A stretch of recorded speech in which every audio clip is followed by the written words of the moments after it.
Haunted. We're back. Back. After hours, coming at you. Thanks to Couchfire Media for the production and art. All lowercase letters for the music. Mr. Interrupt as well. And Mr. Drizzle, thank you for being here. Mr. Ken, thank you for being here. Chatting a little bit about horror and haunts. And then we'll get into the game. I went to a haunt out here in Los Angeles, and it's called Angel of Light. It was pretty cool. One of the things that was interesting, we got a bunch of really good reviews. The theater was wild. It was kind of like the Opera House, but like make it way bigger. There was one specific room that actually, it didn't, like I wasn't afraid. There was all these like horror nuns and stuff. But one specific room that got me, I thought it was really cool. And Drizzle, when it happened, I was like, man, I bet he would be down with this. You probably know all the tricks, but so you walk into a room and big sort of like oval room, really dark, of course, red light. And there's one door that's open. And as you walk in, these figures that wearing all black kind of encircle the room. And like cultists or something. There's all this chanting. And they get in front of the door. And as you move forward, the door slams shut. And right as the lights drop almost completely out, one of the dudes, like all the figures, take one step forward toward you.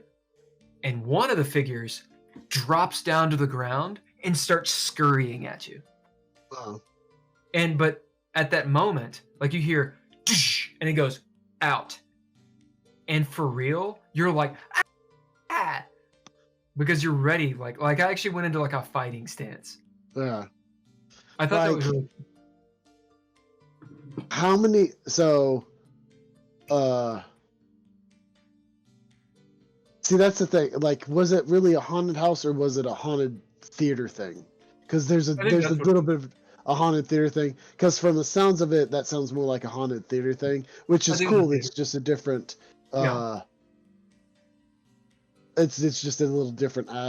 Like, I wish I had enough actors to have a room like something like that happened. But I mean, the amount of like we're running on probably 60-70 actors a night, and like we need more than that. Like we need 110 to fill all of our spots basically. But it was neat. One thing, it was a little bit annoying, but I kind of got it. I mean, I understood. They were like, don't touch the actors, don't touch the actors. And I was like, right, of course. But there's this thing where you're going through all these hallways and windy places, and then someone pokes their head out, and I'm doing this, right? Yeah. And so this girl ran into me, and she was like, don't fucking touch the actors. And I was like, I didn't touch you. You touched me. Well, that's bad training. So it's just like, I was like, I know. So I just started doing this going through, because I was like, I get it. They don't want to be touched. At the same time, it's like she ran into me. I didn't run into her. That's bad training, because when I do my actor training, I make sure to teach them the difference, to know the intention. There is a difference between somebody like accidentally hitting you or accidentally bumping into you versus somebody reaching back to punch you. You have to know the intent of the customers, because if you scare them, you're going to get hit. We had a girl who got headbutted by accident. Oh my. Yeah. Because like she scared the person. She was up close to them and she scared the person, and the girl just moved her head and headbutted her by accident. And I mean, you just got to know the difference when it happens. Like there's a lot of times where, like, because we have security cameras, and I'll go look at the footage. They'll be like, we got someone hit us, and I'll go look at the footage, and I was like, that was an accident. They didn't mean to. There wasn't the intent. It's calm down. But They were good though. They were good. Yeah. The nuns were really cool. The ones that were the best, oddly enough, I guess they were the crowd workers. They were the ones that like were out front and walking around. Yeah. And were just like staring at you and shit. Like they were really fucking creepy. Yeah, because that's what I basically do when I'm not fixing problems and stuff like that. I walk around and scare people outside. Ken, so you're gonna I'm be guessing running it's- you're gonna be running I a was gonna Halloween say, special? is it harder to? I would imagine it's harder to scare people outside than it is. It is no, it is not harder. It is harder to put up with people outside, because as I tell my actors, you get to see them for 30 seconds. If they're assholes, they're gone after 30 seconds. With me outside, if they're assholes, I'm with them for 3 hours because they're standing in line. So they're just like, hey doctor, hey doctor, hey doctor, hey doctor. And I'm like, leave me. It's like I scared you once and now you're mad. So now you're just going to aggravate me. Yeah, that's gotta be a bit of a trial and tribulation. That was my only question. Yeah. I don't see how people do it. It seems like Halloween is the holiday that it's like what you're doing is definitely a lot of work, and it seems like a labor of love to get something like that going. I've seen a couple this year, and I'm definitely interested. But it's like roller coasters. I'm not gravitating towards roller coasters. And what would you say to a person who's like on the edge of like they never go, they're interested, but like what would you get them, you know, someone like me to go versus just look from the outside? Well, I mean, first off, fear is subjective. So everybody's like, which one's the scariest haunt? And I'm like, fear subjective. One person can be afraid of one thing and not afraid of the other. So you could come through and it could just so happen that our house had nothing that you are afraid of in it. But the biggest thing is to not act afraid. Like, don't ever walk in there calm, cool. And if it's something that you're afraid of going to a haunted house because you don't want to get scared, work it. Come volunteer for a night, because the minute you volunteer, the power changes. And so for the majority of people, once you work in a haunted house, the next time you go into a haunted house, it's not the same as before you worked it. It's like working in film. Like I don't think I enjoy I don't enjoy watching films anymore because I've worked on so many. Yeah. But it's fun to make. The other thing is it okay to promote your haunted house? Yeah. And I would like to go. Well, how late does it run? This next week, like I said, we will start on Wednesday and go to Tuesday, which is Halloween. So on the weeknights there, we open at 8 and we sell the last ticket at 10. We don't close until everybody goes through. On Friday and Saturday, the same open, but we close at midnight. So this last Saturday is normally our busiest Saturday. We did 1,599 people on Saturday. We did not. The last person went into the first attraction at about 1:15. So we didn't close until about 1:40 once everybody got off all 3 attractions. And do you stay open? Do people, if you kind of arrive at a certain point, do you stay open for them, or like is there a cutoff? As long as you buy tickets before we stop? Like I said, weekdays we stop selling tickets at 10, and on weekends we stop selling tickets at midnight. So as long as you're there to buy a ticket before then, you're fine to go through. Nice. Yep.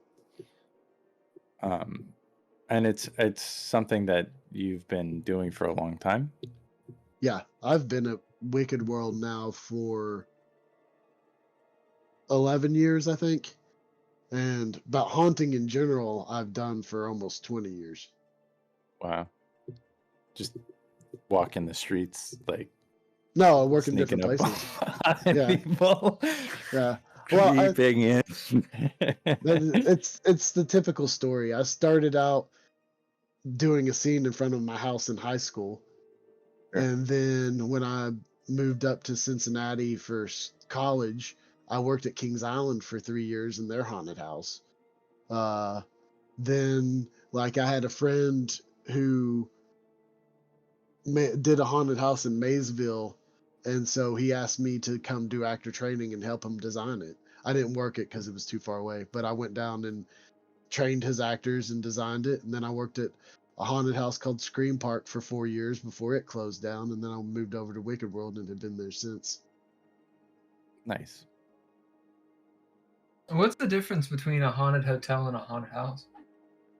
What do you mean, a haunted hotel and a haunted house? There's a haunted hotel in Bowling Green. Oh, there are. See, so a haunted house is more so.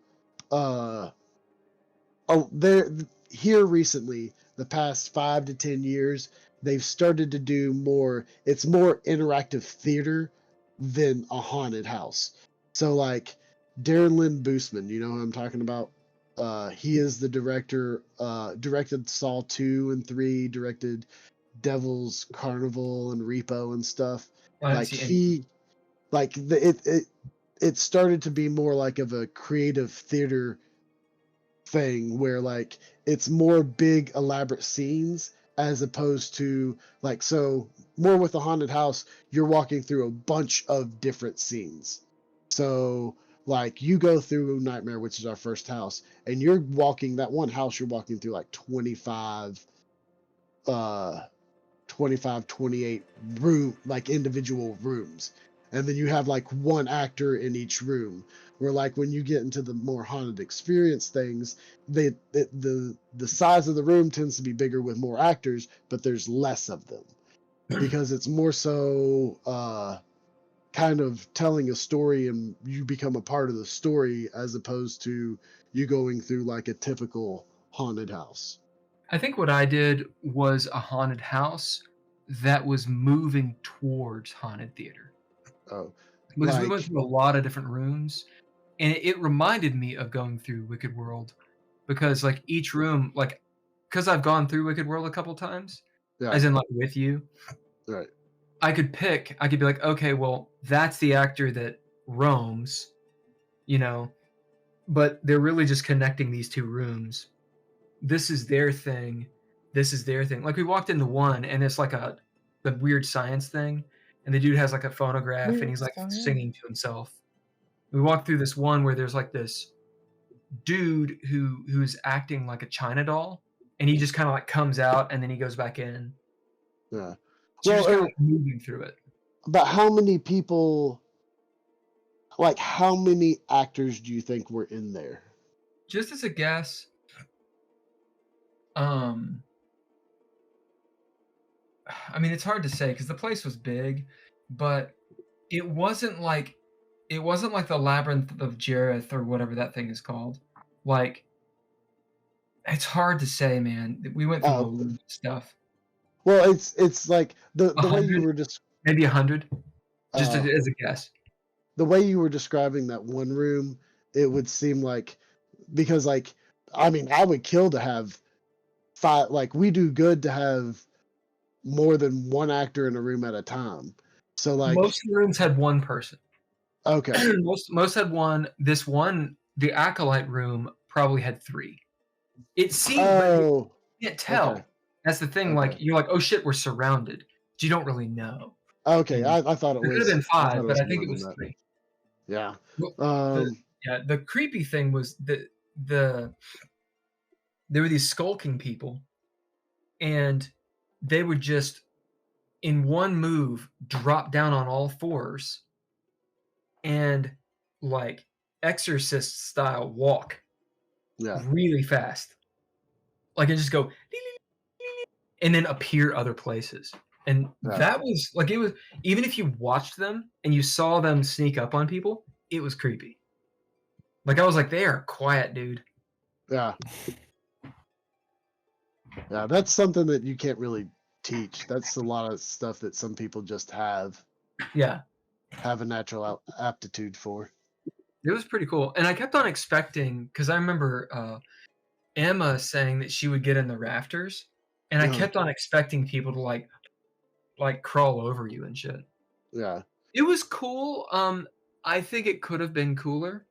The very end of it, it kind of had this theater thing. It was like a dance, like it showed you the culmination of what the story was, but it didn't completely make sense. They just kind of danced really hard, and we were like, cool, and then it ended, and we were like, wait, that's it? Was it the Wednesday dance? Did they do the Wednesday dance?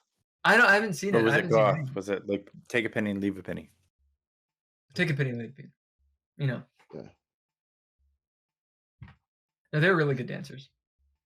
Yeah. That's another thing too, is the interactive theater stuff tend to be more like, could they touch you and stuff?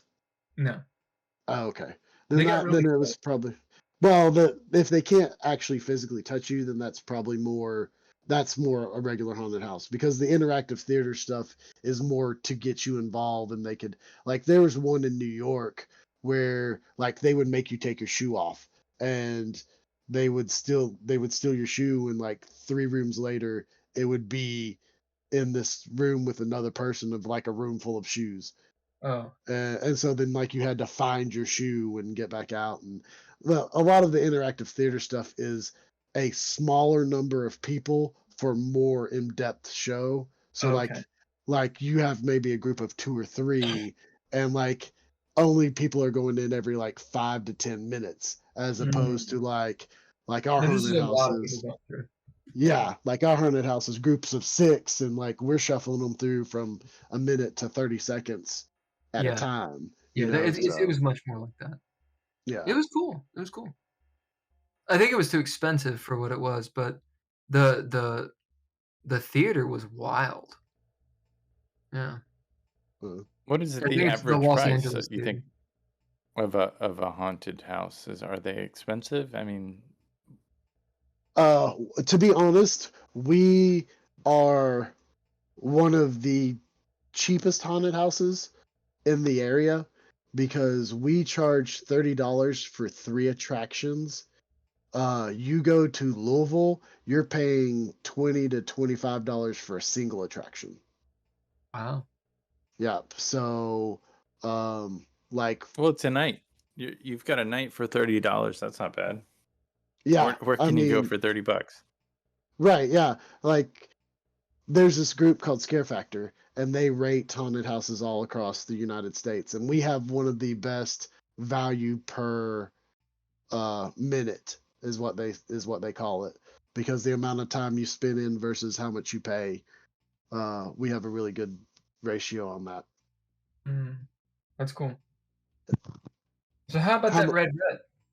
Yeah. Yeah, there was a lot of game that happened in that game. Yeah. A lot of game. I think we were all wanting to yell. Okay, now you froze. I saw that. I'm looking at me being frozen. And so it was very strange. I was like, whoa, and then I sped up and then got recaught time. It was an experience. I expected us to all be kind of dead, and then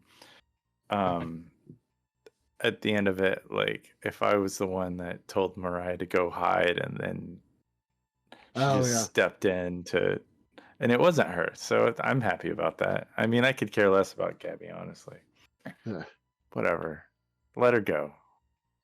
The one thing that I regret from that episode was that the fact that I didn't at least ask, because if I'd asked a question, and I debated this in my head, and you could deny this but interviewing somebody, all I had to do was ask her a question, and I chose not to get a Lady major Callie. goal, nor to get a major goal. All he had to do was ask her a question. That is an interview, even if they don't respond. Like somebody yelling at the president. Why did you raise our taxes? I mean, that's an interview. But if you want to play it that way, we can. If you want to do that, we can do that. I opted not to do that. I went with they're taking her. No, you have to talk to her. Yeah, I'm gonna. Yeah. If your goal is I want to interview Lady Callie, it means Sure. you've got to have a back and forth. I mean, she doesn't have to respond, but it's got to be more than yelling stuff at her. Yeah, and that's kind of where I, if I was gonna say the mistake of the game for me, Callie, that'd be different. Yeah, that would be the mistake of the game, is that he didn't yell out and I'm surprised no one talked to her. I really am.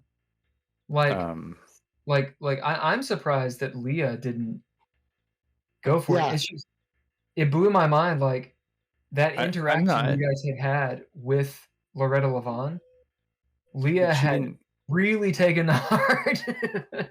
Yeah, but she didn't. Levon pissed her off. I mean, she had a relationship with Levon. Yeah. That was clearly what got her attention. It was yes, absolutely. It was great. And I thought she played that really well. Yeah. Vendetta style. Big time. I love that. Half bleeding, half out of it. I'm gonna. Dude, she was messed up. She still is. She's at 4 wounds and 3 sanity. I mean, so can we get our plot armor and stuff back? You can at the next scene. Oh, okay. Yeah, so when the next scene starts, which won't be at the beginning of the game. It'll happen after probably the first encounter or 2. Because it wouldn't make sense. Like the whole idea of scenes is it's pacing for the Arbiter. If you just got all your shit back every game, well, you wouldn't do anything. You pace the until game. The end of it, pace the game. And so then you do the crazy shit at the very end of the game so that you get all your shit back, and that's not gonna fly. No, you'll start the game in the same scene, just in the montage. I'm running out of bids. Yeah, you guys are almost out of proficiencies, if not out. Low on everything. And makes sense. That's where you should be at this point. I didn't realize that every new scene got all of your health, plot armor, and stuff back. But the scene starts when the Arbiter says. Right, yeah. Yeah, but it's not all your health, is it? I thought you only got 1 health back. So what you get is, well, first of all, there's no health, right? There's you get anything you've exhausted, you get back, and then you get all of your plot armor, and you get back 1 wound and 1 sanity. And what about cunning and breath? No, the only thing that gives you back those is goals. Yeah. Well, goals. Yeah, not goals. Yeah, advancements. Getting a major goal. Yeah. Major and minor goals are the only way to get back cunning and breath. Technically, I think by the book, you have to choose a wound or a sanity. But I'll actually look at it really quick. Do I go ahead and tell the mistake that Andrea's been doing? And what is it? Master of Arms doesn't give you successes. I know. Okay. It's like I was. She was running it that way at the very beginning, and I was like, it's fine. I've gone back and forth with that rule, not of that specific ability, but of abilities. I think it's simpler to just say, "Hey, look, they give you successes." Right. In fact, in the next version of DreadLore, whenever I decide to make that. Whenever this one is successful, I will probably simplify So it's like you get an ability which gives you a +1. You get an, Yeah. it's just it's a lot of what when making these games, a lot of what you think solves a problem causes another problem. Right. And so you keep on doing this, but then you realize it's actually causing other issues. So Yeah. Because I have it as well, but I'm not gonna call out another player in the in the game. You know. I've let her do it a few times. I told Yeah. her once, but it's okay. It's fine. Yeah. She's using her when it comes down to it. If it's not that, she could just have a different ability that does do that. Right. Yeah. Now getting So both doesn't work. every time you murder someone, do you not have to roll a sanity roll? No, Okay. it depends. It depends on what your character is like. Yeah. And it depends on how you want to do it. When Dolby murdered his teammate, he had to roll a sanity roll. But Absolutely. when Nord murdered that guy who was going to kill him, he didn't. I guess it's the context. I think it's context, but also it's the pacing. So it's not a hard and fast rule of when do you roll sanity. What it is when does it make sense? Like, I don't think Nord is. I think Nord has rationalized everything he's done, and he's not thinking about it. He hasn't shed a tear whatsoever about stabbing a dude to death in the back of a Buick. No. The dude that he was wanting to take to the hospital first. Yeah. I wouldn't take him to the hospital. But later, that guy the impact will hit him. Because right now he's like, he's got to get to Leah. He's got to get out of Dodge. He's got to get Mariah. He's not thinking about it. Yeah. Like, the brain isn't allowing it. But here in a little bit, Yeah. I mean, I don't think he's probably never. That's like he's killed 2 people or been a part of 2 murders. I mean, these are both things that are very against. Yeah, very against. He's never done that before. That is a new thing. And so there's a point where all of that comes crashing down, and then it makes sense. So, like Leah, for example, a reckoning is going to happen with her, because while it makes sense what she's doing and why, especially like Loretta Levon threatening her child, all this stuff, there's a point where Leah's like she's getting unhinged, and she's gonna have to deal with it, which will be a really cool scene. She did bid mom to go after her. I mean, that was a very appropriate bid, I felt. Very cool. But like being on the outside of that, I mean, Nord was like, "You're not being a mom right now." She just executed a dude. Straight up, she just executed a guy. Yeah. And she killed a dude, and then executed another one, and just no problem whatsoever doing this. Yeah. I mean, these are obviously I think people, but it's pretty intense. I mean, she knew, she had evidence, and I think that's definitely bothering Tony as well. Like, people are getting murdered. Like, what is that? 4 or 5 people, and and I think it's really getting to Tony. I think that traveling the world, Nord has definitely seen death, and I think that I think that Simon has definitely seen death, so they might have some resistance to it. But being a border guard, you don't really see death unless you work at the border or a priest. I mean, it's all wrapped up nicely in a little box, and then you're like, okay, have a nice. It's all prepared. War is not prepared, and we're at war right now over some missing girls, and the western streets of Detroit, the wild western streets of Detroit. I mean, because it's kind of like a western the way we're playing it, a little bit at this point.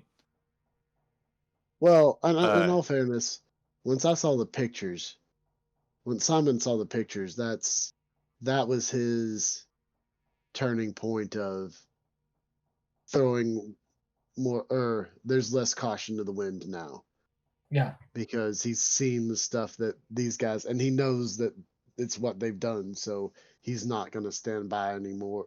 It's more of a call to arms that Sure. that he's I love it. more. Well, it's all a ruse. Yeah. It's not for anything. They're just killing people, it seems like, for the sake of killing people. Isn't that what That's what Simon thinks? Yeah.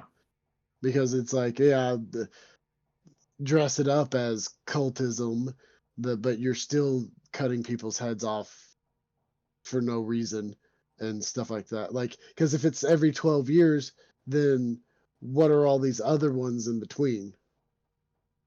Let me ask you a question.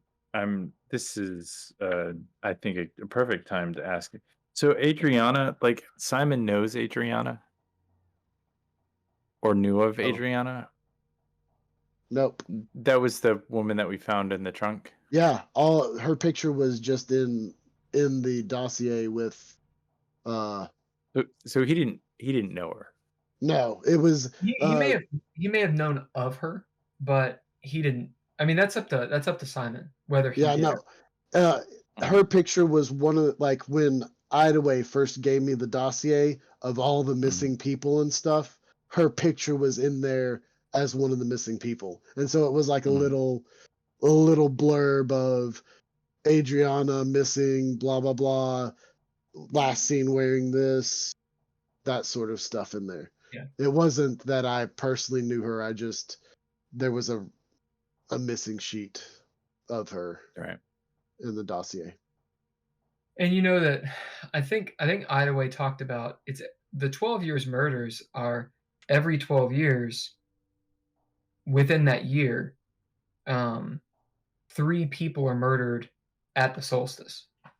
At both solstices. Yeah. And that's what it is. So there are 3 more murders. 3 people are murdered in the year on the 12th year. In the year. Okay. And they're found at or after the solstice. Sure. And so they would have found her at the solstice.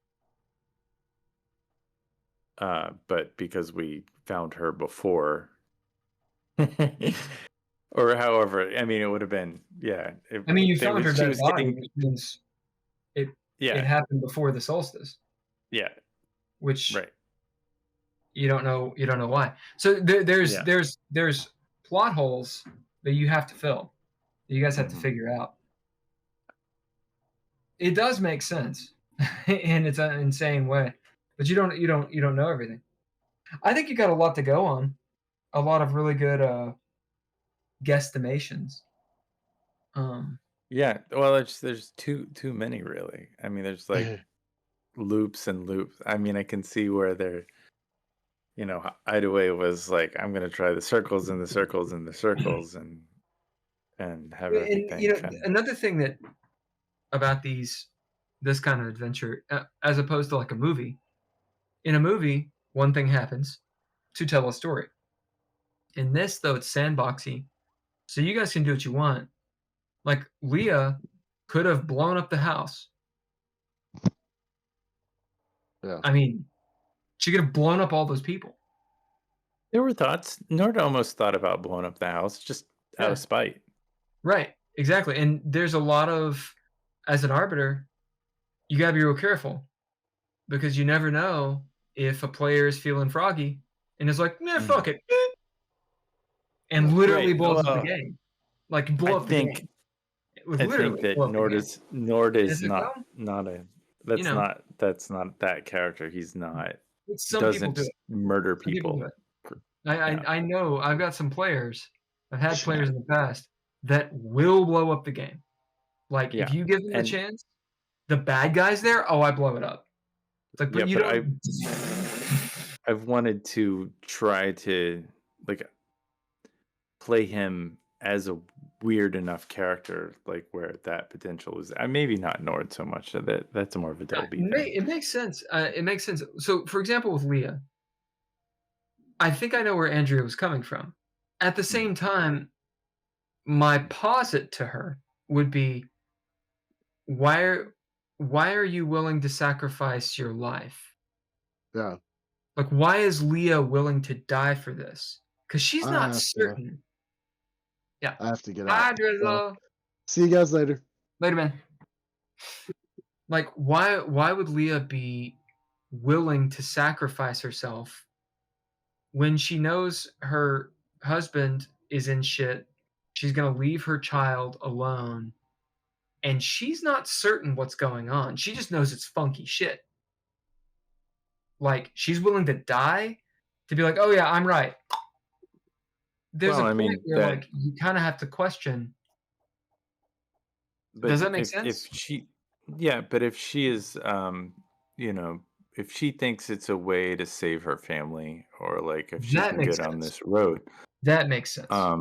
like she's going to just it, and that's why OCD or tunnel vision or something like that for her would be a thing that might be a flaw that she has. Mm. Because she's Ramboing. She's got the Rambo. Hardcore. But I dig it. I dig the Rambo. What my deal was, I was wondering where she would go with it, and I was gonna allow her to go with it because I know crap she doesn't, or crap that she does. She does not know. And had she been like, I like the thing and I explode us all. My question, I would have allowed it to happen, but my question would be, okay, hold on. Leah is doing this. Why? Is it just to win? Because she's not winning. She's losing. Like, she doesn't know if this will actually stop the murders, if this is everybody. You know there's 2 more detectives. You know there's something going on at the masquerade. You know that there's a bunch of people there that had nothing to do with these people. Like, and if there's all the supernatural shit and you're scared of it, why do you think they're not immune to fire? Like, you know you're killing yourself and you're leaving your family out in the cold. I don't understand unless Lee is crazy, and then it's like, oh, so you're dealing with psychosis. But then we get into the story aspect of, well, do you just not want to play the character anymore, or do we want to deal with the psychosis? And we start fashioning the story around it. I think players need to be careful to Sure. blow themselves up. I expect this going through this to see how hurt she was. Like, she probably realizes that maybe she's made a bad call or two and that she was on the edge of death. Yeah. And She was getting sometimes fucked up. it takes that much. I mean, the amount of wounds that you have, the amount of plot armor that you have. You're like, fuck it. Yeah, but she did get a major goal, so she got all of that back. Yeah. Yeah. And that's I think that's to Andrea as a player, to her credit. Mm-hmm. She wasn't just going in there to blow it up. Mm-hmm. That was a failsafe. Right? Like, if it all goes to shit, she can at least say, okay, well, fuck you all. That makes sense. And Sure. I'm glad that she waited and like measured it, and I'm glad you guys went to deal with Leah, because that scene would have gone a lot different. Yeah, it would have been completely different, but I feel like we couldn't. Nord had to be I had to go. Like, Simon decided, hey, let's go, and Nord would have been like, why? I mean, just because he doesn't. Oh, because like, Leah's gonna get murdered if you don't go. Yeah, right. But Nord didn't see it that way. No. Nord just presumed that she would talk to him, or he's seen her murder some people, sure, but now he might have a different thought. yeah. Now he's definitely like 100% certain that Leah Nor will just just murdered murder someone. people. Nor just stabbed a person in the spine. I know. And he's bleak. And as it goes beyond this. This is cold-blooded murder. Sure. Like, well, And the guy, he started attacking, and he started having the symptoms of Ah! yeah Kill it with fire! Kill it with fire! the symptoms of whatever it was. I'm surprised. I don't know. Did you say? And I'll have to go back and re-listen. But did you say? Did Nord hear things when he Oh yeah. murdered? Yeah. Okay. Oh, when he murdered him, no. When he Yeah. was speaking, there was like crazy shit going on, and Yeah. he was speaking in a different language, but you could still understand it. Yeah. But And one no, of I these mean, things, like for instance, when Leah shoots people with the magic bullets, she hears shit. yeah, Like it's a magic dirk. right, I'm yeah, surprised he didn't hear. He didn't hear like the voice of death like creeping in, saying, "Hey, no. what up? What's up, dude? Yeah, Dude what's with up, the knife. dude? You're using my knife." Why are you using my Yeah, knife?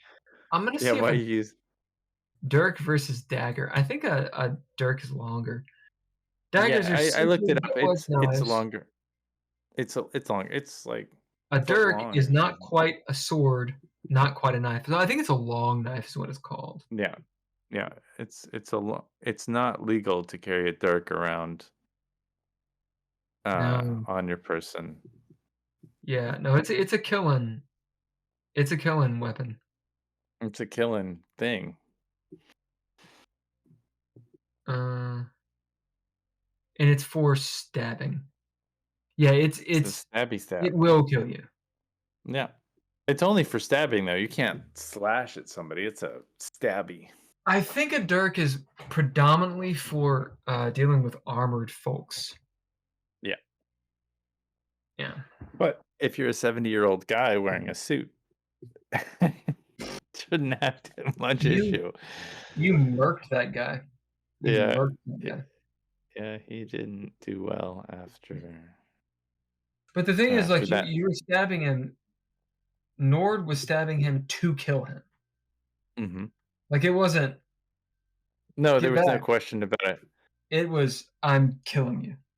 I think that something happened when with the gloves. Like the gloves changed everything. You can't have nukes on your fingers and walk around and that be okay. Mm. Because it's just like Superman and his laser eyes. I mean, why didn't Superman just default to the laser eyes? Well, he does in what is it called? The Boys. I mean, that's like Yeah. the weapon he uses. He's just like, Yeah. because why So, wouldn't you? Why wouldn't you laser people? mhm. I mean, it's a If really Nord cool effect. had if Nord had laser eyes, he'd probably just laser people if he was a superhero. Yeah, At that's this a point, question. maybe not in the beginning, but certainly. That's a question. You know, if you have the ability to do the thing, do you do it? And is there a point where a character questions, wait a minute. So I rewatched Sin City. I Yeah, was trying to get into the film noir vibe and everything. been And a the long first time. Sin City. The second one was okay. I like Eva Green in it, but in the first one, Yeah. Marv is my favorite character. And I really like there's a moment that Mickey Rourke keeps on coming back to, and that is he has to he's a psychopath, but he's aware of it. And he's like, wait a minute, I can't just do this. I get confused. I've got to confirm. And I always thought that was cool. Like this idea of, am I right? Can I rationalize this? And even like rational people have to do this. Mhm. That's the fun part of these Call of Cthulhu games. The moment where you're like, hold on, am I just crazy? Yeah, but we didn't rush in to try to murder Malcolm. Which one is Malcolm? Or not Marcus. Oh, Marcus. No, not at Yeah. all. Not at all. Uh, I think there was a shadow of a like, doubt there. And also Mariah was there. yeah, Mariah was there. I mean, there was that kind of force field, that little wall there that, you know, I think if we'd stayed around, we would have all been in trouble if it wasn't a hallucination. But the way the game is being played, all of this could be a hallucination as well. Yep. And Yeah, I've dropped little things here and there, little Easter eggs, which may or may not be seen sure. later or in the moment and whatnot. Like one of them was Sure. Simon took a drink from his flask last game, and I was like, "Yeah, it tastes really weird, by the way." And he was like, "Oh, okay," and I was like, "Okay." Like I've been doing it throughout the game, but it's these things where people are like, "Oh, okay," and I'm like, "Exactly."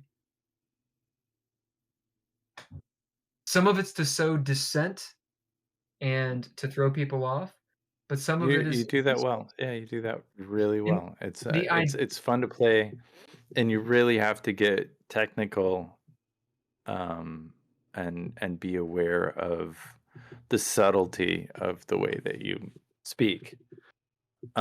Also, sometimes it's a little obtuse, and I think that you have things in your head that don't quite make it. Oh yeah, well that's the issue for game masters because when you know it all, it's like knowing the riddle. It's like being hidden in plain sight.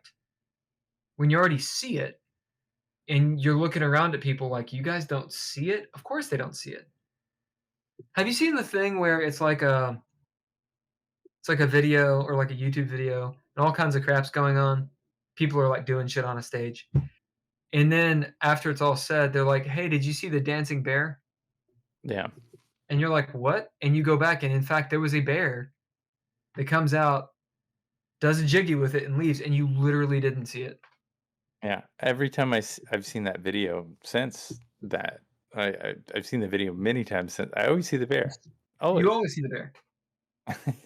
because like you've seen the video, so it's Now when you they see the point bear. it out. Now you see it every single time, just like Yeah, the GM. right. Well, that's the fun thing, but it's also the interesting thing for the GM to like with my D&D games, for example. I make them way, way, way too complicated, and I'd be like, "Man, it's right there." And many players have been like, "Dude, it's not obvious. It seems obvious, it's not obvious." So in this game, I'm aware. There are things that are right there, but they're not obvious. Why would they be? Right? So that's why this session, for example, I wanted to give you guys table talk a couple times and also remind a couple times. Like, hey, remember where you are, remember what you're doing and why. This game's actually about Gabriella. Hmm. That's the entire reason you guys are on this whole thing. It's Sure. not the entire reason that all of your characters are. You know, Nord has his own thing, whatever. But what the group is kind of like the mode that you guys are, the vehicle for you guys to move forward has been to find Gabriella. And now it's that point where it's like, so you found her, what does it mean? And I think we're at that rolling forward point where, and it's great, you guys are making decisions. Like you're choosing paths that you can't return on. At this point, you're mass murderers. Oh yeah, You're getting there. absolutely. You're getting there. Very close. Very close. Very. The police are there at the building. I thought Tony was gonna like talk him out, be like, "I'm a cop," or something. He's just like, Yeah. He's like, I'm out. because like you just duck, you don't go back Mhm. in, you just run away. It's like the helicopter and Tony running. I mean, he's consistent. So good. It's so good. He is consistent. Like he could have just You turned gotta give right him around that. and walked in, been like, "Oh yeah, blew a fuse." Mhm. Because had he played it cool, why are the cops there? You would assume because Swishy Woman called the cops, right? Maybe. Sure. You don't know. Yeah. But maybe. She calls the police on everybody, so it Right. doesn't. She just like come it- out and just close the door and be cool. Mhm. But he's like, I'm like, oh no. Yeah. Leah's going for blood, dude. She is Yeah. gonna murder the world. Did she kill?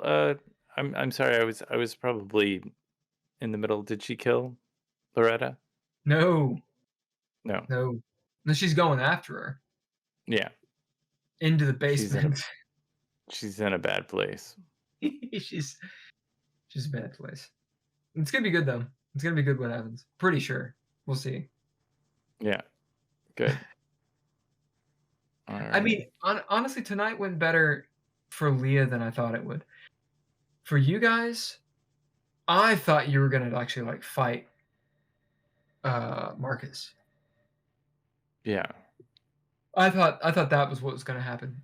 And when it didn't, part of me was like, that's a good thing. Yeah, you but don't it's want to also- murder. You don't want to murder the girl's father in front of her. Yeah, I think you guys Like made that's a big faux pas. Like we can murder the 70-year-old guy that's in the back seat for no reason, and she'll be fine with it. But we murder her dad, and she's gonna hate all of us forever. I love it. Like she runs away, she's giving you all this shit, this guff, and Nord's like, "When did I become the babysitter?" God damn it! Now she's pulling you in, man. She's pulling you in. Yeah. You're gonna have 2 men and a baby real soon when Leah offs herself. Yeah. Someone needs to talk to her and be like, "Hey, look, you do realize, like, if you die, it's gonna be a problem." Yeah. There's no elixir of life. Well, she got her health back, didn't she? We already went through this for the major goal. No. Oh, No, okay. major goals gives you back cunning and breath. You get no Okay. health back. Yeah, no health back. All right. Yeah, at the next scene, she'll get her plot armor, but that's gonna happen after she chases down Loretta. Sure. Yeah, you don't get the juice gotta out right before that. You gotta know when to call a spade a spade. Yeah.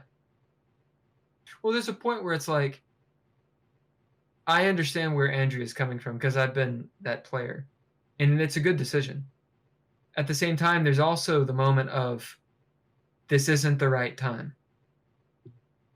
You know, if she goes for broke, like she could kill her character and then she has to deal with it. Which what will happen is she'll burn breath. Because at this point in the game, leading up to this, you could have a new character, but it wouldn't have the same impact. It'd have to be done very carefully to enter a new character into the game. Sure. And they would probably need to be a very different character. Yeah. It could happen. It could happen. Yeah. I planned on this game being a campaign. So especially what happens in the next game, you know, someone might die and we would bring in another character. It could happen. And it would work, I think. Yeah. Yeah. Sure. I mean, there's always ways in. Maybe if one of us dies, they could become the Karen, and just. There's a few characters you guys have met. Yeah. That don't quite make a lot of sense. For example, William Tibbets you mentioned tonight. Yeah. No. And like what's going on with him is, I think, really cool. It's a bit of a side thing. You've seen, some people have seen some other characters that matter, but we'll see what's explored. We'll see what's explored. I feel like I kind of laid down a bunch of stuff. I mean, it was also obtuse. Yeah. But when I went down that little, oh, we should talk about this, this, and this, I was like, I'm sure I was close on one of those, if not a few of them. And then if I'm way off, that is also possible. Let's see. Make So sure I actually remember if this. you're enjoying this After Hours podcast, you should like, subscribe, and share while Yeah, you should like, subscribe, and share, all viewers. We had, I think, buy the book. 6 viewers tonight at one time. Yeah. And then, it steadily goes down as it gets later, of course. Sure. Are you laughing at my jokes? Me? Yeah. Yeah, this is not unusual at all. That was me. Yeah, and Initial Groins actually did follow us. Mm-hmm. I appreciate that. You deleted their post. Yeah. Well, you don't want to plug on someone. Like, it's cool to follow, but like, you want to hang around and be a part of it. Sure. It's like going in someone's house and like taking a shit and not flushing. Yeah. Like, come on.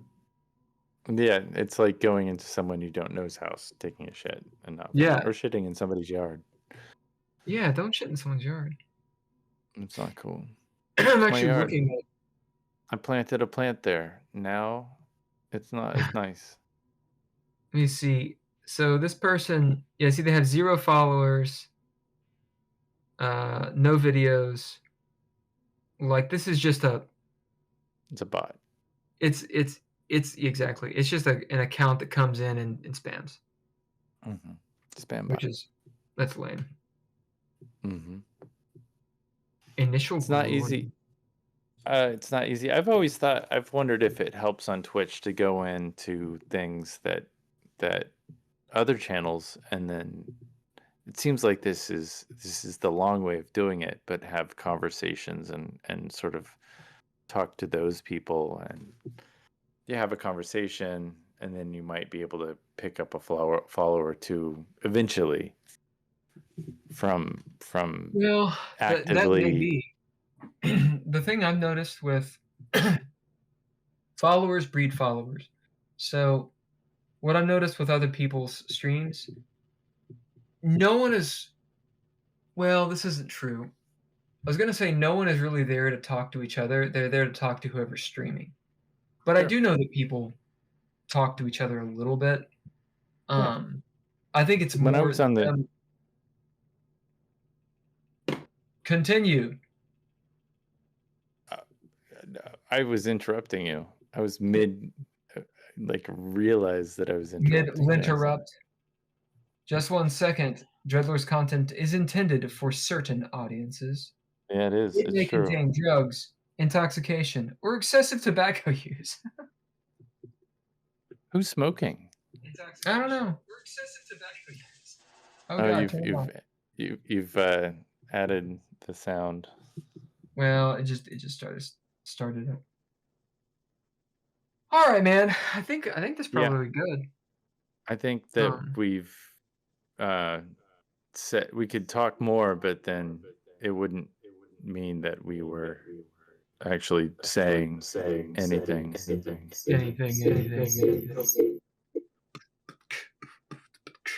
That was neat that my grandmother showed up. She very cool. She bombed us. No, that's cool. I heard him talking in the back there, and I was like, no, you please come in and feel welcome in your own house. Yeah. And I meant to talk to you about it beforehand, saying that she might just drop in randomly at any time, and she did. I was kind of wondering when it was gonna happen. But I was talking to someone, and then I happened to look up and see your video, and I was like, oh shit, there's people. Yeah. And they can't hear the way it's set up. They can't hear and talk at the same time. Right. That was So I have no idea what that sounds like. So that'll be an interesting thing to hear when I listen Live views, not really sure what that is. again. We had 8. Max viewers was 5, Hmm. and then average viewers was 3. So, Mhm. that's So kind of we interesting. had 2 people. I mean, because I'm one of the viewers, I presume. Because Yeah, we I have think so. 3 now. You're one of the viewers. No, because it was at 1 there for a while, so I think we actually have 2 people watching. Oh, nice. Oh, Hey, if hey you're watching, guys. say hello. Say hello. We're at the riveting end of this episode. Yes, the riveting end of all things. Hey, you should follow Yeah, us. like, follow, Um, share. We follow, share. promise that we'll get our energy up for the next one. Well, man, I stayed up so late the other night, and I've been wrecked the last couple of days. I haven't streamed on the chess thing. Like I'm just like, Yeah, really tired. sure, I am too. Yeah. I'm helping take care of a whole entire human. It's kind of like having children a little bit because like she needs somebody to like help her walk and Yeah. like she needs a constant um a constant Mindfulness. supervision. Yeah, there are alarms next to her bed right now, so if she gets up, we gotta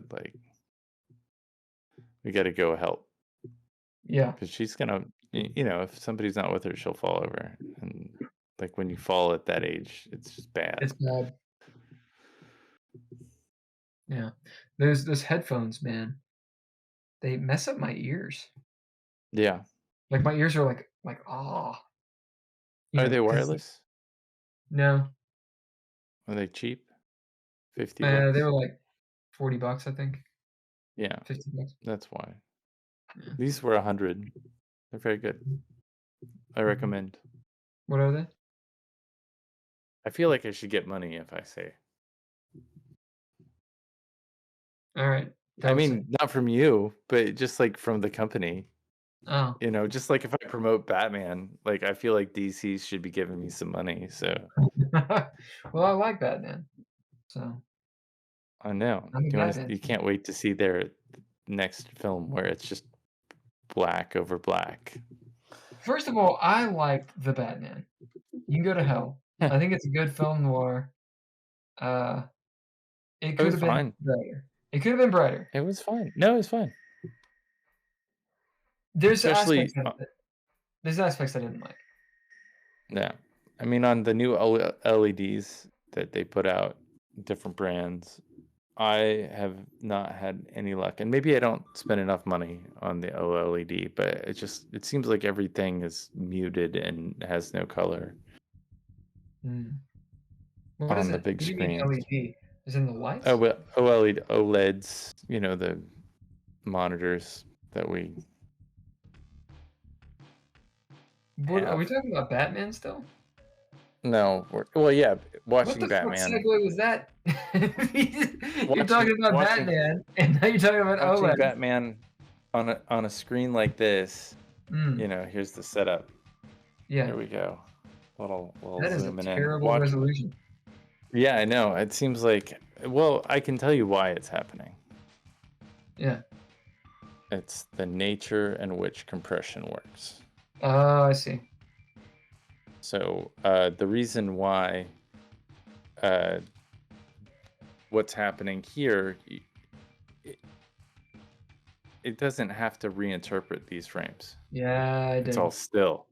I did. So I'm the only thing that it needs to reinterpret. So it's saving Tons of bandwidth and information because this is already done. But if I start moving around really crazy, you see now it starts breaking down, and then I get all pixelated. I get pixel fucked.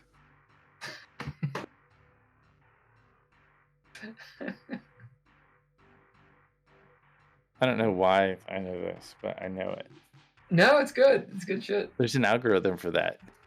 There's the whole thing. Pretty sure there is an algorithm for that. I don't know a damn thing about electricity. Well, I know a lot more about electricity than I did last week, for that's for sure. Because But you went and like literally looked it up. Yeah. yeah, no, I You were like, spent hold a on, am I weekend. right? Nope. How wrong were you? Well, you don't want to turn yourself in. I mean, if you get current flowing through you, and this is kind of where Nord is at for the next. I feel like I don't know if I should talk to you about this or not. I guess I probably should. Why not? This is his mind. He wants to go to the fancy because that's where that telephone worker was, and they have equipment that they can get onto telephone poles, and it's countermeasures, like electricity countermeasures that are basically allow them for the spark to jump. Did you So it doesn't go online, find that out, and now you're bringing it in game? No, Did you do exactly the same thing? no, I didn't. You're doing And exactly this- the same thing. this is why not. This is why not. Like I learned that, but the way that Nord is gonna approach it, it's not, hey man, I need this thing, right? He's gonna have No, a it's not. conversation You know what it is? You know what it is? with this. It's, hey, the story is obviously happening over there. I know this out of game. In game, my character has every fucking reason to go over there because likely does. Leah's in trouble. But you know, I'm gonna go over here because of this out of game reason I just found out. I'm gonna go. You know, hopefully this guy's gonna be there, right? But Surely he he's talked gonna- about it. He's gonna be No, there. no, he literally talked about people getting struck by lightning. Like that was his thing. And He said he gets struck by you, lightning. A lot of people around.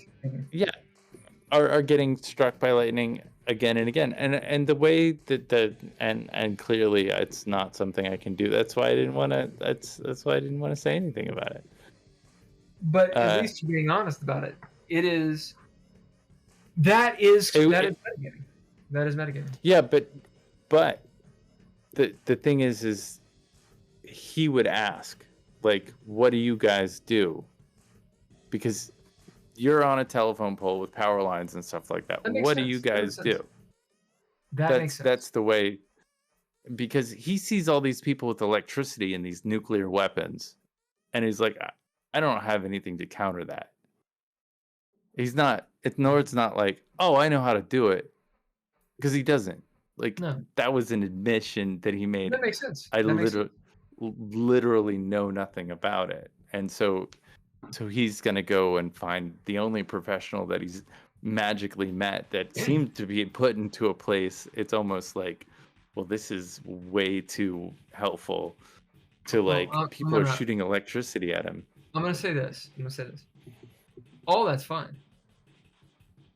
The only not fine thing about it, potentially, is when it is the outside informing, out of game informing the in game.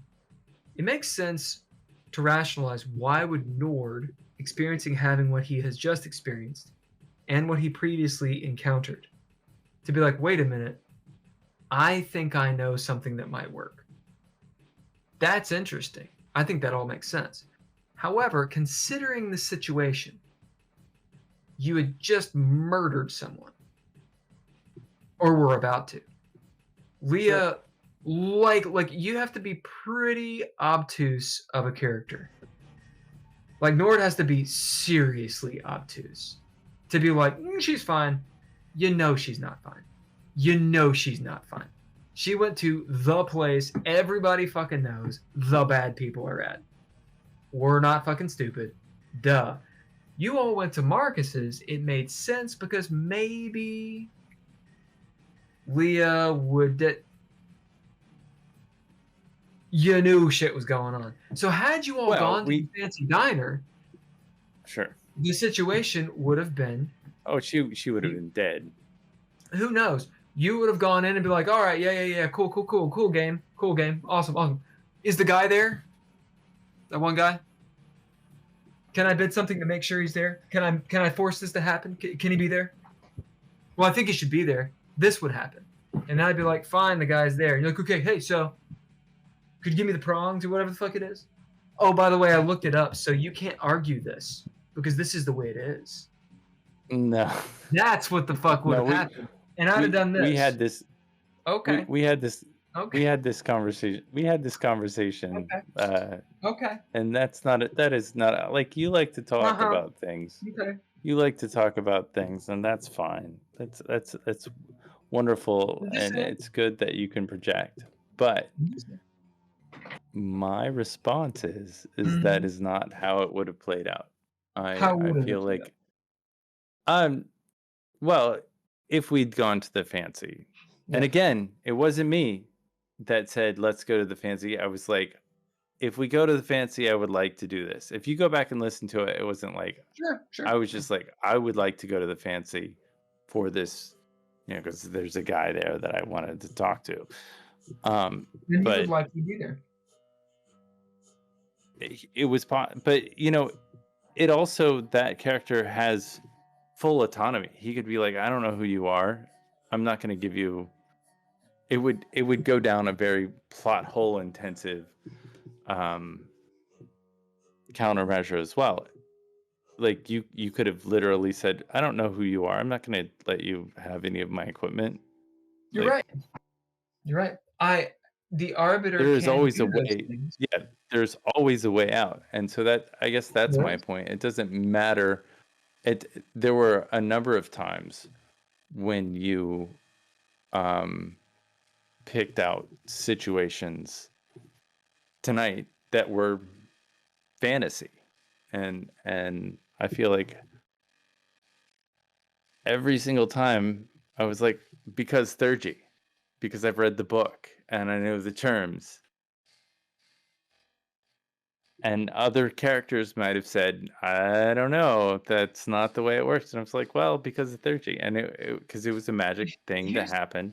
Here's the thing with Nightshade. Like, Andrea doesn't know what she's talking about.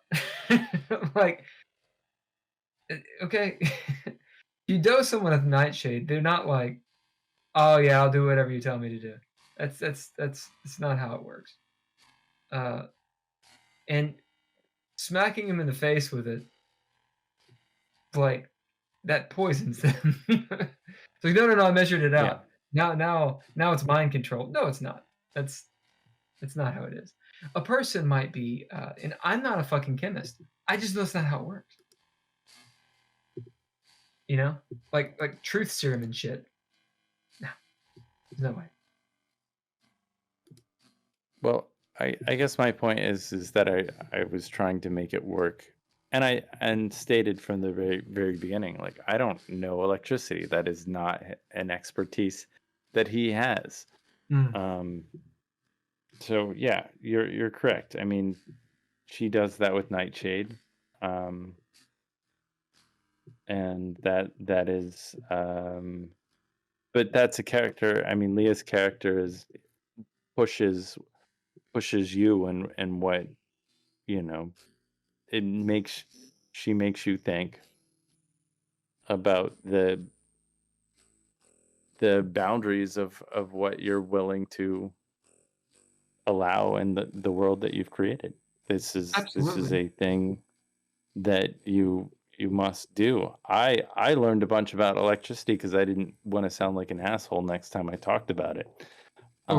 Because I felt like I sounded like an asshole, and said the wrong thing. I mean, in real life, when you make a mistake in journalism, you're supposed to say, you know what, I was wrong, and you're supposed to publish it. And I feel like I did that at the beginning of this episode. I was like, well, clearly I know nothing about electricity, and that I left it at that. I didn't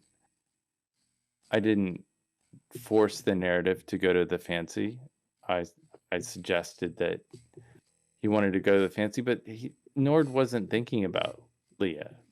No, that was not on his mind. He feels like she made her decision, and that's what she did. And I think going back over to Annabelle's house, in his opinion, like, he felt the last time they were at that house, like the police were just going to get called again.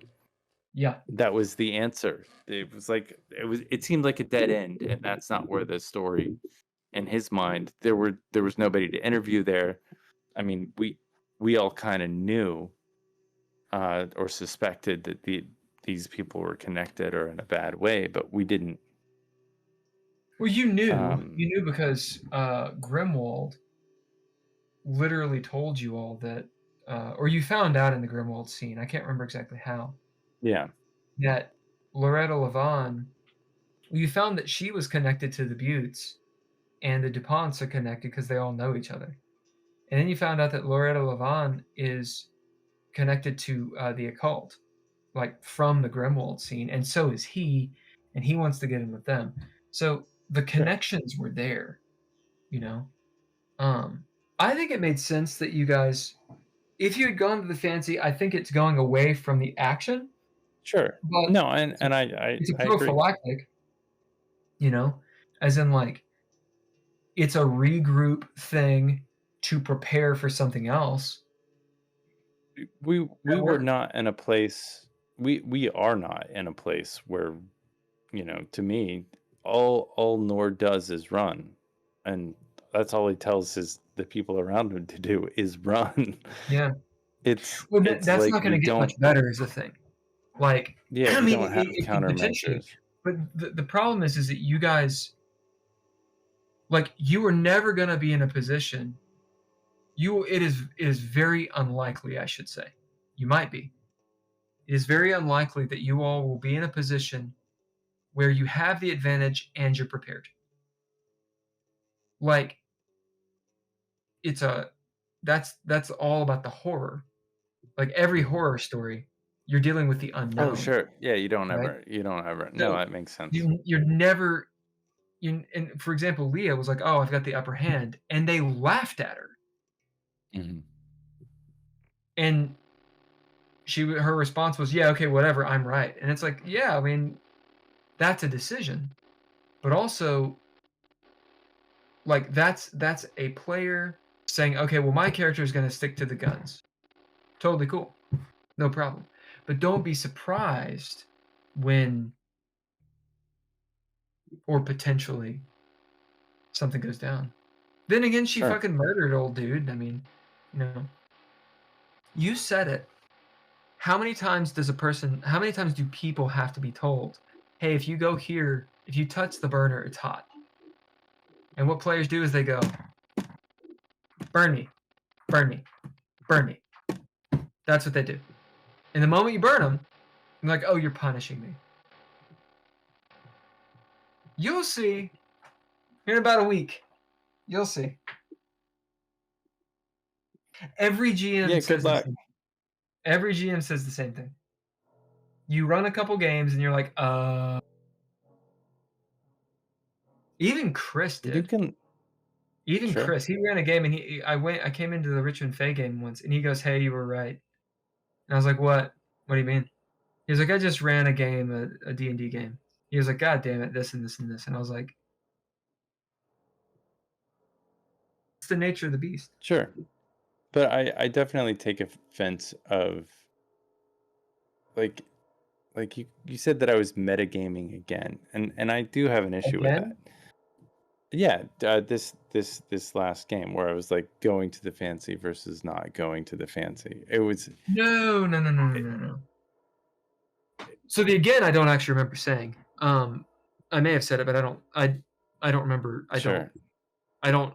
I think you may have thought that. You have to listen to it again and see if I say it again, but that's not what I mean. Yeah, no, it's fine. It's very late. What I'm saying of metagaming, we've had this conversation about what metagaming is. Metagaming is not necessarily bad. Sure. If you take information from the real world, and try to make it and tie it into the story in the game, that is metagaming. Sure. Like, that's metagame. That's what it is. So, like, if Andrea goes and learns all about Nightshade, and then says, "Oh, I'm gonna make an advancement that my character knows all about Nightshade, and now I know all about Nightshade." Is it metagaming? Not really. But if she finds out that, oh, all the monsters are allergic to Nightshade, so she goes and figures out Nightshade and then pulls it in, yeah, that's metagaming.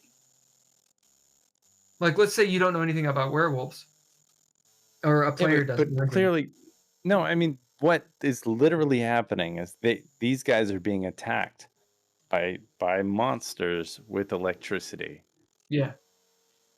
And well, monsters, but yeah. They know nothing about electricity. It looks like electricity. Yeah.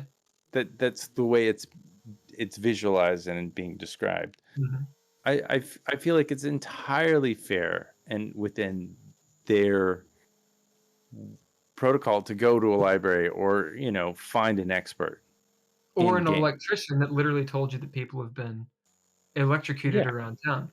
Yeah. I mean, that 100%. That is yeah.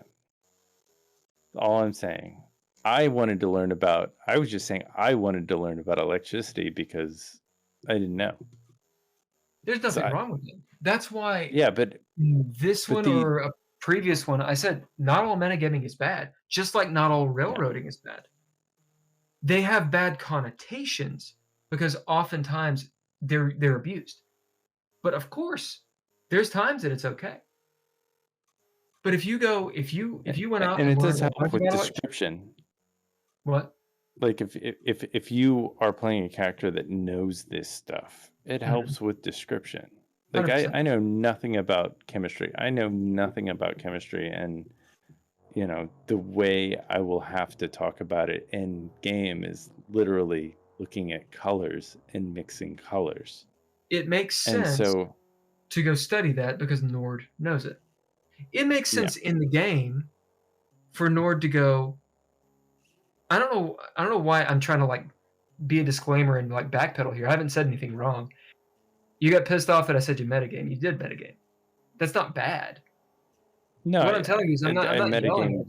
I'm saying it's not bad to metagame, but it is metagaming. It's taking something from the outside and putting it in. I think it's warranted. I don't even know why I pulled that out. Like that is a weird thing to me of saying, oh, I Googled it. And the second I said that in game, I was like, what the fuck did I just say? The second I said it, I was like, this is, oh yeah. I was like, I said, oh, I Googled it. Oh, I may have even responded and I didn't. I think you called that out. You were like, oh, you Googled it. Okay. No, that sounds like something I'd say. But it's like again, just I don't care about that. breaking. No, but you break the fantasy, and it's just like it's ruined. If it breaks the fantasy, that's the problem. That's the problem. And it wasn't as long as, like, listening back, it wasn't as long as like I thought it was, but in the moment it felt. Oh, you're talking about last game. Yeah, last game. This game, I don't believe we had any issue with metagaming. I thought you meant this game. You said you Googled it, and I was like, I don't remember this at all. No, last game. Dude, everybody was Googling it. I was Googling it. I was trying to fucking find. Drizzle was asking his electrician friend. Sure. That was the problem with last game. I've had this conversation 3 times already. We've conversed about this, but I feel like maybe there's something else behind it. I didn't have a problem with what you did. I had a problem that the game fell out of the fiction last game, and I wasn't able to keep it in the fiction, and I was frustrated because of that. No, I get that. That's. I was frustrated because I feel like I also sounded like an idiot. I didn't think you said. Just to me, just hearing. Yeah, but just let me finish. Like, sure. When you say something, it means you know something, and like when you say something and you don't know something, like that's when you're an idiot, and that I think that was the issue that I ran into, and with myself. I think we're just guessing. I mean, yeah, but I mean, we're going down a weird and a kind of a dark path and a really gray area with this house. I mean, Simon, Nord, and Tony, and I'm kind of like, if it was real life, I might have been where Tony is Like, in real life. Because, you know, his hands are bloody, but you know, he's also the only one with any humanity. yeah, I mean, left. Leah really is going around executing people. And Like, at this so point, she's Simon kicked in the door just because he saw Leah. We didn't have any information about what was going on, you know. And then to break it even further, and this is like the biggest thing for me that we run into, and I shouldn't tell you about it. It's like a secret that it was like how much, but I will. How much damage did Leah already have? Because those wounds didn't heal. Yeah, she from had last a game. lot. She had a lot. So that was. Oh, I see what you're saying. Like, she should have already been Is it? down. Yeah. I don't know. I don't know how much her full plot armor is. Yeah. When she said she only had 2 plot armor, I was like, oh really? And I'd actually forgotten about it. But So, you're I right. mean, she hurt. had 4 or 5 damage before she got into that fight, and she's like, I'm picking a fight. I think she's at 9. I think she's at 9 plot armor, and she was down to 2, and then she took 7. So yeah. No, she took 9. Yeah, that's about right. So 6 and then 3. That's why she's at 4 wounds and 3 sanity. Yeah. I think it makes sense. Yeah.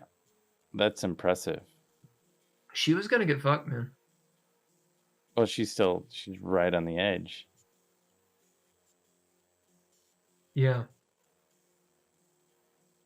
And you guys But are like, isn't it your job? Like, this needs to be our last thought. We need to walk away after this. But isn't it your job to keep your players alive? No. Okay, just to verify. No.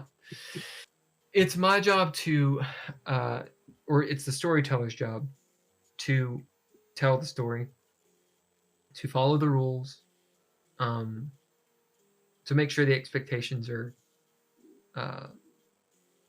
understood and met and all that stuff. And in DreadLore, to work with the players to tell a compelling collaborative story.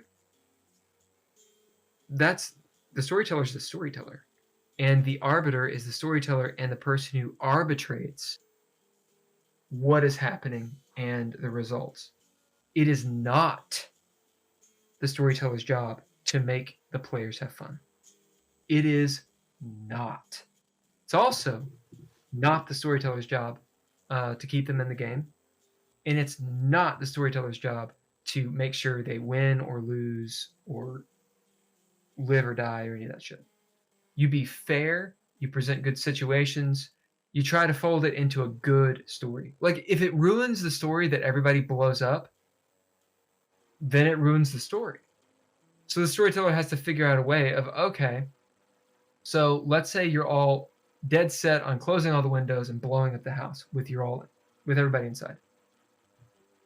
Well, I have to say, okay, well, that ends the story, or I can find a way out, like a good result that continues it. But if the players are dead set on murdering each other, like, it's not my job to make sure the players don't do that. Like, we have to be on the same page. Otherwise, it becomes antagonistic. Because I'm like, no, you guys are going to do this. And you're like, no, we're not. Oh, yeah, you are. I've got all the rules. Like, it's not what it's about.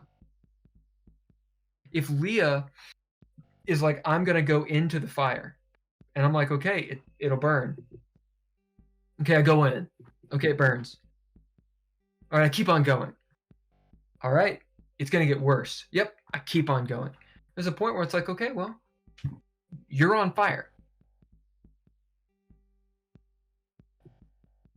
And the thing is, the player has to understand As in, like, the player has to realize in a game what is too far, what are the consequences, right?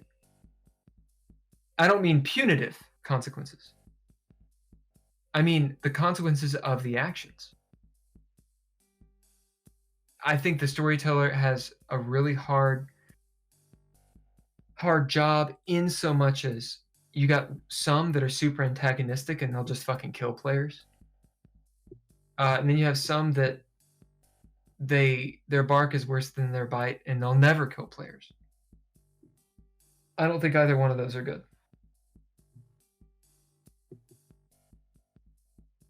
I mean, just numbers. Leah could have died 2 or 3 times over with just numbers in that encounter. But that's not the goal. I'm not trying to, this isn't D&D where I'm like, hey, there's a dragon over there and a couple wizards to back him up and some traps and this stuff. And so you're trying to strategically get through the maze, which is fun, but that's not what this is. This is, there's a lot of crap going on. And she's like, okay, well, I'm going to strategically move and mitigate.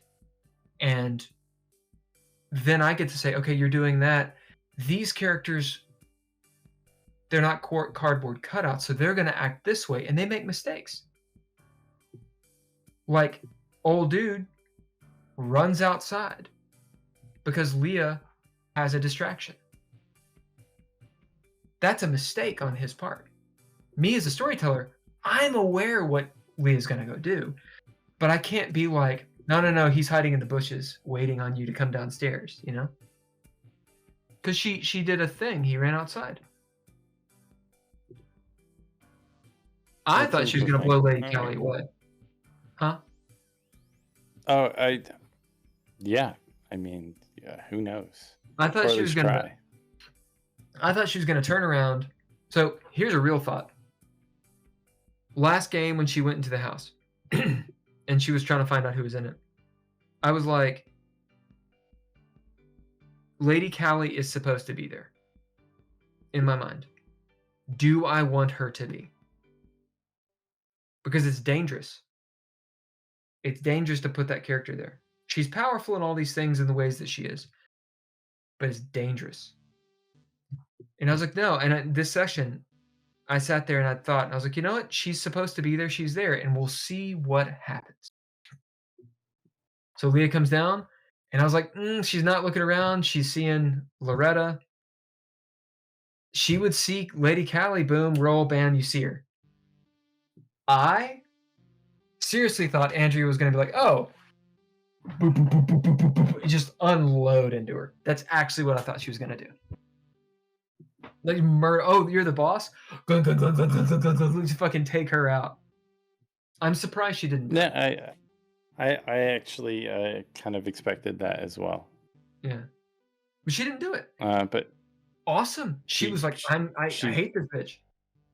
Yeah, she played the vendetta card. Lady Callie didn't do anything to her. Like, that's fair.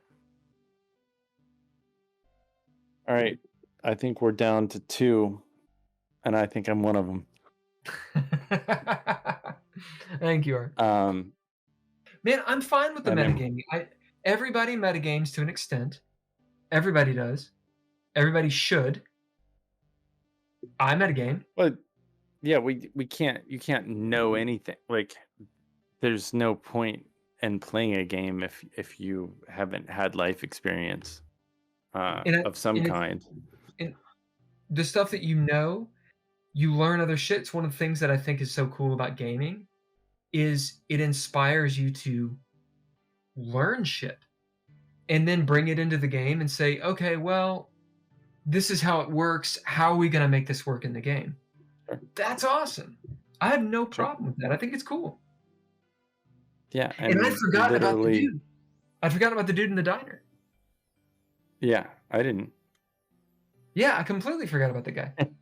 Yeah, because sure. I didn't know what you were going to do. I just heard you say, I want to go to the fancy. And I'm like, okay. And literally what you did say was, let's go to the fancy. I'm going to get some breakfast. or some lunch. And I was like, if that's what you guys want to do, go do that. You didn't say, I want to go there because this and this and this. It's part of the game. Yeah, but I also didn't want to adjust the narrative. Right. I didn't want to. Which is a good decision. But I think you guys should at some point go to the fancy, probably talk to that guy. When I had that guy and he was doing his thing, what I was foreshadowing was what you guys eventually found out. The lightning. I was foreshadowing it. That's why that guy was there. Because he was, I believe, a random NPC. And so I was like, oh, this would be cool. This will be a good foreshadowing of here in a couple sessions, some shit's going to happen.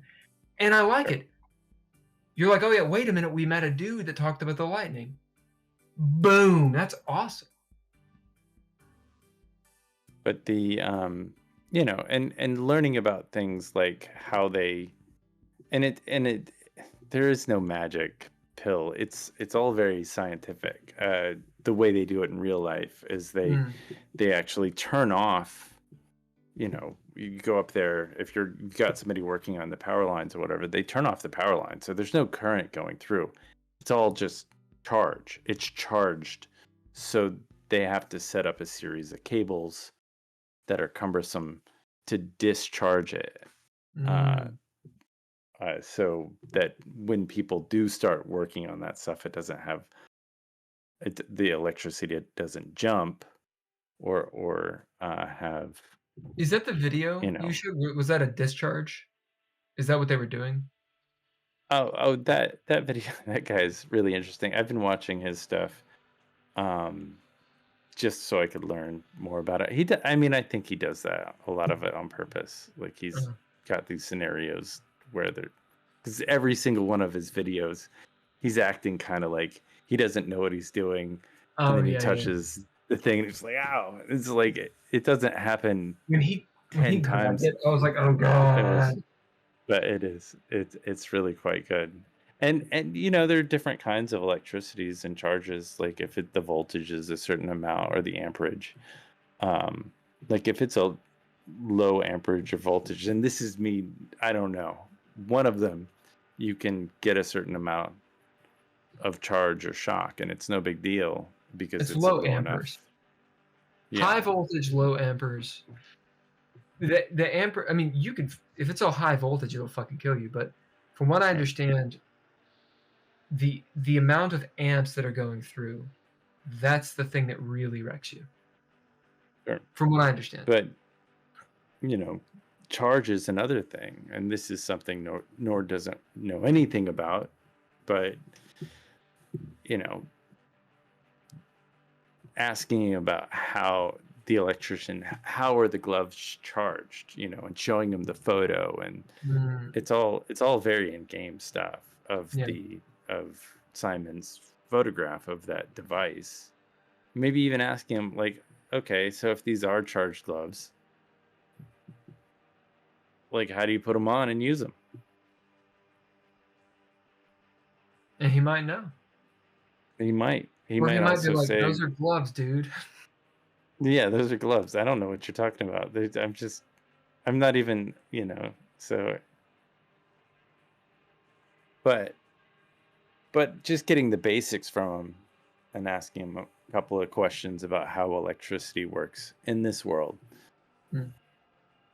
Or if he knows of an outfitter. Because I think if we do go to the big boss battle and try to prevent some things, there are at least 2 detectives that are going to see us, you know, and the dead, like we're going to meet them head on, with no surprises in the middle of the day, where everyone is like incredibly fit and well prepared. These guys are cut. No, I was doing a really bad job of referencing your Double Brothers movie. We must then meet them in broad daylight. Head on in broad daylight. Head on. Whilst they're well prepared and rested. Well, Because I don't know if that joke actually landed on many people. I Like- thought it was really funny. Yeah, but And you especially the line where the other guy was like, "That doesn't seem right." it's just It seems like. doesn't seem right at all. And then the other guy was like, he came back and said, "Where's your sense of honor?" right. Lord. Lordy. All right, man. Well, learn This is about more over. about electricity. I will learn as well, and that way we will tell people maybe Yeah, closer don't to the touch. right thing. Don't touch the outlet. Sure. Don't touch the outlet. Just don't do it. I mean, if you got different charges and you don't know what those charges are, you're gonna get electrified. Electrofuged. Yeah, your heart will explode and you will die. All right. We'll do all the stuff and things, and I'm gonna do a bunch of social media. It's gonna You be are awesome. your social media and ing. I'm gonna export some am. files and be out for another hour. All right. I'll see you on tomorrow, sir. I'll be on Discord. We're and still shit. streaming. Oh, I know. This whole Oh, it's fine. conversation is Man, anyone who's brought to you listening- by us. Anyone's listening, thank you for listening. Let us know Yeah. what you think about our silly conversations. If you want to jump in, let us know. Any anecdotes for the people before we leave? Yeah, we're real. We're real people with real emotions that really are angry at everything. Cultivate your anger and your essence of yang. Yeah. All right. Oh my Moshindaru. Thank you to Couchfire Media for the media production. Did we do any music tonight? No. Nobody Well, played anyway. any music. When we do, all lowercase letters, Mr. Interrupt. Got the Patreon going. Like, subscribe, follow, etc. And we'll be back next Monday, 7 p.m. for what is your game called? What's it going to be called?